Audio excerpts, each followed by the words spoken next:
Kinilala ang province of Maguindanao del Sur sa pamamagitan ng Provincial Disaster Risk Reduction and Management Office bilang isa sa 54 na local government unit sa BARMM na pumasa sa isinagawang assessment ng Office of Civil Defense BAR kaugnay ng performance ng mga local disaster risk reduction and management councils at offices. Ayon sa pamahalaang panlalawigan, ang pagkilalang ito ay patunay ng patuloy na pagsisikap ng lalawigan na palakasin ang mga sistema ng disaster risk reduction and management at isulong ang kaligtasan, kahandaan at katatagan ng mga komunidad.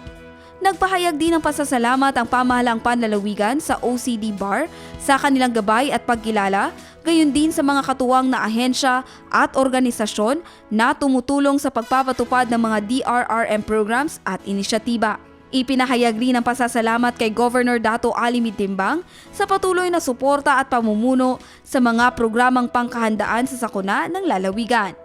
Ayon sa PDRRMO, nagsisilbing inspirasyon ng naturang pagkilala upang lalo pang paigtingin ang serbisyo publiko at patuloy na magtayo ng mas ligtas at mas matatag na Maguindanao del Sur.